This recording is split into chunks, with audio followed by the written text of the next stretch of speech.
détermination et votre capacité de dire exactement ce qu'il faut quand il le faut. Mais si vous êtes là simplement parce que pour être sénateur, ça ne sert à rien. Donc c'est votre capacité de résister à la pression du nombre. Et nous pensons que nos candidats que nous avons choisis sont en mesure de le faire et ne vont pas, comme nous le faisons à l'Assemblée. Et ça, vous pouvez demander aux collègues, même du NIR de l'Assemblée nationale, que nous ne sommes pas du tout impressionnés par le fait que nous soyons seuls, ou deux ou trois. Non, pas du tout. Nous devons dire exactement ce que nous pensons. C'est pourquoi la population s'est sacrifiée pour nous élire. Donc, nous sommes des représentants du peuple et nous voulons l'assumer. Et c'est ce que nos collègues, s'ils sont élus au Sénat, le feront.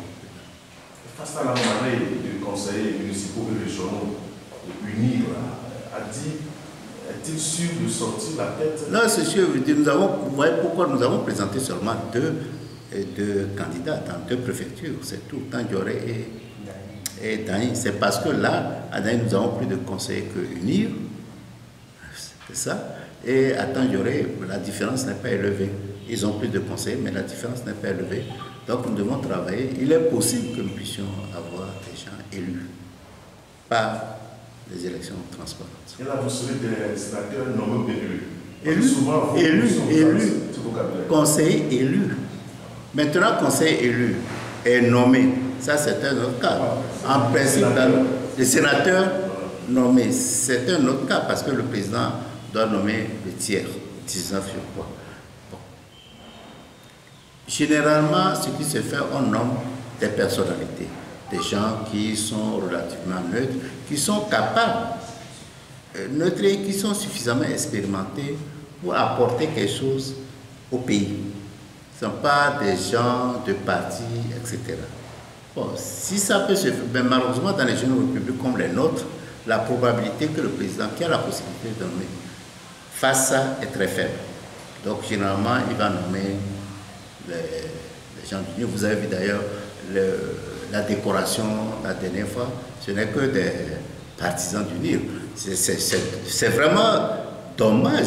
On ne peut pas affirmer que dans ce pays, des gens qui sont de l'opposition ne sont pas valables pour pouvoir mériter une décoration. Ça, c'est extraordinaire. Si le président n'a pas fait ça, s'il a créé des conditions pour qu'il n'y ait pas des gens capables de l'opposition qui méritent d'être décorés, il est blâmable. Ce n'est pas bon. Bon, donc, c'est le premier cas. Le deuxième cas, supposons maintenant qu'il va nommer des hommes politiques. Là encore, en principe, il doit tenir compte de la configuration politique dans le pays. C'est-à-dire, il va nommer des gens de son parti et des gens des partis d'opposition. Mais là encore, il faut qu'il soit suffisamment objectif pour pouvoir le faire. Si c'est ça qui est suivi aussi, bon, c'est possible. Mais pour nous, nous comptons d'abord sur les gens qui sont élus. Et nous ne savons pas quelle option le président va choisir. Est-ce qu'il va choisir des gens politiques ou bien on va nommer des gens, personnalités, neutres, etc. Pour que le pays gagne. Parce que dans un pays, il y a toujours, même parfois, il y a des gens qui peuvent être unis, mais que la population trouve qu'il est relativement correct. Ok, président, oui. Comment se passe la campagne IADI auprès des conseils municipaux régionaux le 15 février prochain? Pourquoi nous devons choisir les candidats de l'IADI? Non, parce qu'IADI c'est un parti sérieux et ceux qui sont dedans sont sérieux. Et c'est ça, la campagne, vous savez, vous connaissez, c'est les grands électeurs. Dans des pays, les électeurs, la population a d'impact sur les sénateurs. Ils peuvent leur dire, écoutez, nous choisissons à cause de ça, ça, ça. Mais maintenant, dans le cas qui nous concerne, dans le cas de figure, c'est des conseillers qui sont des électeurs. Donc la campagne, bon, ça ne peut pas être aussi public que lors des campagnes au suffrage universel. C'est des contacts corps à corps, c'est des discussions avec les gens.